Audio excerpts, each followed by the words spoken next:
ಕೌರವರಲ್ಲಿ ಧರ್ಮದ ಪರ ಇದ್ದ ಸಭ್ಯ ಕೌರವ ದ್ರೌಪದಿಯ ವಸ್ತ್ರಾಪಹರಣದ ಸಮಯದಲ್ಲಿ ಅವಳಿಗಾದ ಅವಮಾನವನ್ನು ವಿರೋಧಿಸಿದ ಏಕೈಕ ಕೌರವ ಯಾರು ಅಂದರೆ ವಿಕರ್ಣ.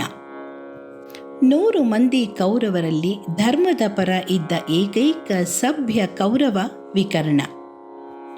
ತುಂಬಿದ ಸಭೆಯಲ್ಲಿ ದ್ರೌಪದಿಗೆ ಅವಮಾನವಾಗ್ತಾ ಇದ್ರೆ ಅದನ್ನು ಖಂಡಿಸಿ ಅತ್ತಿಗೆಯ ಪರ ನಿಂತವನು ಈತ.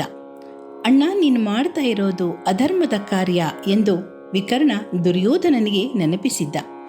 ಜೊತೆಗೆ ಇದರಿಂದ ಕುರುವಂಶವೇ ನಾಶವಾಗುತ್ತದೆ ಎಂದು ಕೂಡ ಹೇಳಿದ್ದ. ಆದರೆ ಅಂದು ವಿಕರ್ಣನ ಮಾತನ್ನು ಯಾರೂ ಕೇಳಲಿಲ್ಲ.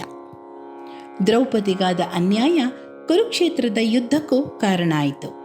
100 ಕೌರವರನ್ನು ಕೊಲ್ಲುತ್ತೇನೆ ಎಂದು ಭೀಮನು ಪ್ರತಿಜ್ಞೆ ಮಾಡಿದ್ದ. ಈ ಯುದ್ಧದಲ್ಲಿ ವಿಕರ್ಣ ತನ್ನ ಅಣ್ಣ ದುರ್ಯೋಧನನ ಪರವೇ ನಿಂತು ಹೋರಾಡಿದ. ಪಾಂಡವರು ಧರ್ಮದ ಹಾದಿಯಲ್ಲಿ ನಡೆಯುತ್ತಿದ್ದಾರೆ ಮತ್ತು ಪಾಂಡವರ ಪರವಾಗಿ ಶ್ರೀಕೃಷ್ಣನ ಬಲ ಇದೆ. ಈ ಯುದ್ಧದಲ್ಲಿ ಕೌರವರಿಗೆ ಸೋಲಾಗುತ್ತದೆ ಎಂಬುದು ಕೂಡ ವಿಕರ್ಣನಿಗೆ ತಿಳಿದಿತ್ತು.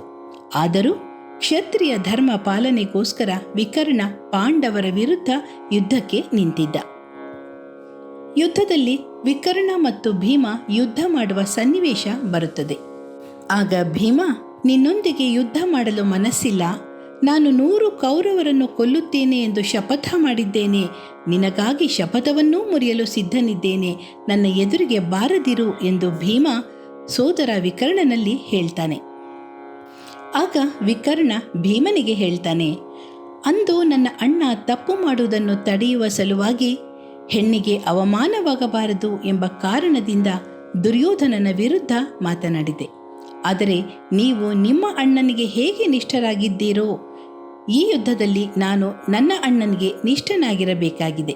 ಹೀಗಾಗಿ ಓ ವಾಯುಪುತ್ರ, ನನ್ನೊಂದಿಗೆ ಯುದ್ಧ ಮಾಡು ಅಂತ ಭೀಮನನ್ನು ವಿಕರ್ಣ ಆಹ್ವಾನಿಸ್ತಾನೆ.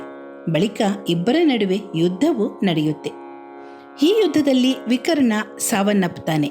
ವಿಕರ್ಣನ ಸಾವು ಭೀಮನನ್ನು ಮರುಗುವಂತೆ ಮಾಡುತ್ತೆ. ಕೆಲವು ಕಥೆಗಳ ಪ್ರಕಾರ ವಿಕರ್ಣ ತನ್ನ ಅಂತಿಮ ವಿಧಿವಿಧಾನಗಳನ್ನು ಪಾಂಡವರೇ ಮಾಡಬೇಕು ಅಂತ ಭೀಮನಲ್ಲಿ ಹೇಳಿರ್ತಾನೆ.